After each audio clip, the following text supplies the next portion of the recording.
My first guest has received worldwide recognition for his incredible performance in the movie The Pianist, which is nominated for 7 Academy Awards, including one for Best Actor. Please welcome Adrien Brody.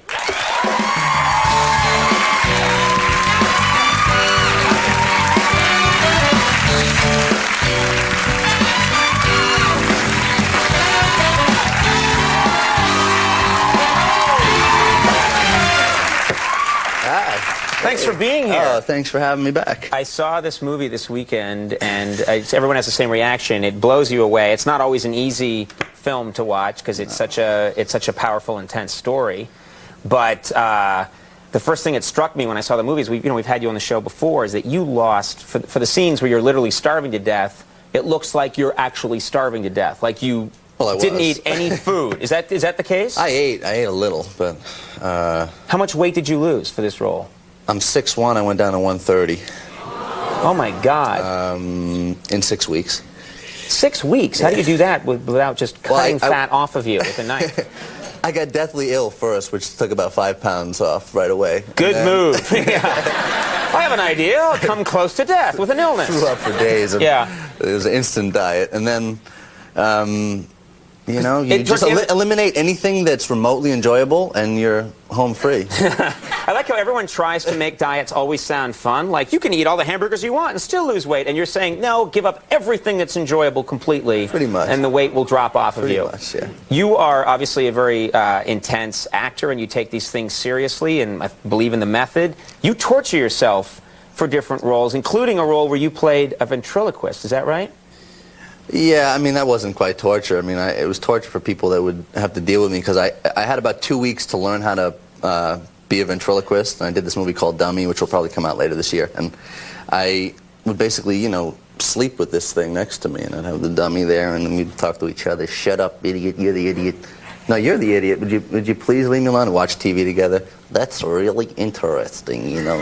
And you have to, you know, you would do this all the time talk to just myself all night, because it's very technical stuff, you know. I'm always curious, why do the ventriloquists always fight with the dummy? Why is it always a flawed relationship with the dummy? That's what I'm curious about. It's never like, how are you? I'm fine, and how are you? I'm pretty good. You look good. You look good too. It's always, you idiot, you idiot, I hate you. The dummies usually make up for qualities that the ventriloquists lack. And oh, really? Vice versa, yeah. I mean, that's what it was for this character, which was wonderful. It was a wonderful part of the story. Did you actually get good at being a ventriloquist? Could you do it like being a mediocre ventriloquist? Yeah. I mean, I was just like, could you go into a club? I was a good mediocre ventriloquist. Could you go into a club and perform as a ventriloquist and get away with it, do you think? Or do you think people would be yelling at you because your lips were moving a bit? I mean, the character was the kind of guy that would get laughed out of a club, so I was right on. Right, so you didn't... you didn't... Good excuse. Now, this movie, The Pianist, has brought you a lot of acclaim. It's a very intense movie, and I kind of feel like one of the problems that you would have now is that so many people, when they see you, must want to come up to you and talk to you about it. But you might just want to be out on the town having a good time, or you might be in a silly mood, and so you may have to, like, switch. Is that hard at all? Look, it's beautiful. And it's an honor. I really am honored and amazed at how many people have been touched by this film, and by the character that I play. And I understand that, but sometimes, you know, I'll be out and I just want to hang out with some friends and have a beer, and you know, I'll hear 20 horror stories in a night, and like real horror stories that people want to share with me. And at the end of the night, you go home and you're destroyed from like having to like really hear all of that, and that's a little.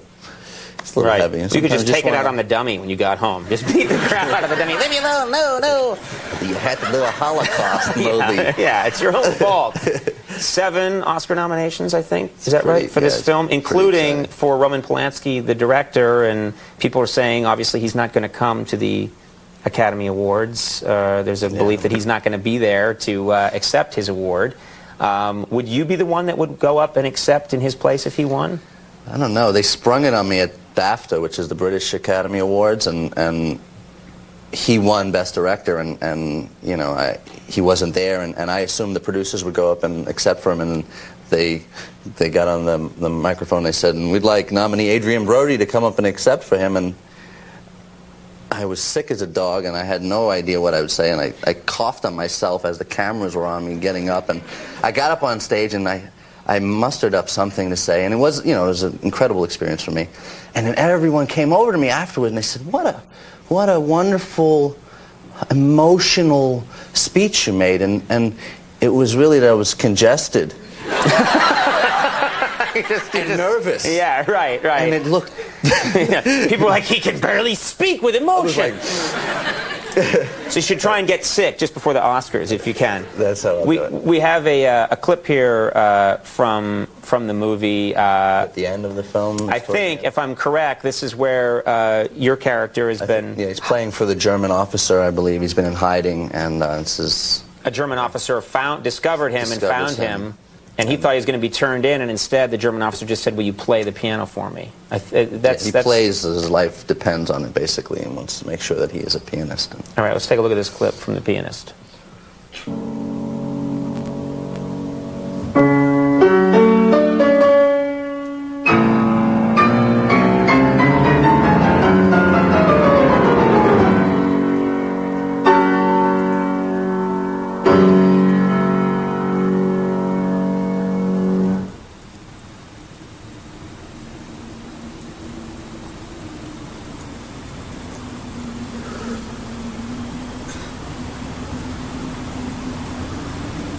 Sie hatten sich hier versteckt.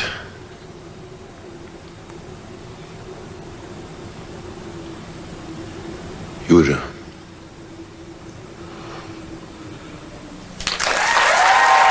I won't say what happens. It's pretty amazing, though. And it's a true story. It's a true story about this man, Władysław Szylman's survival, and he basically hid out in the ghetto and around the ghetto for... And the German officer who caught him, that's also a real character as well. Yeah, it's a pretty amazing story, and it's an amazing film. The Pianist is in theaters now, and I don't want to jinx anything, but good luck at the Oscars. Yeah, and thanks so much for being here. It's very cool. Adrien, Brody, Colin Quinn coming up. We'll take a break. We'll be right back.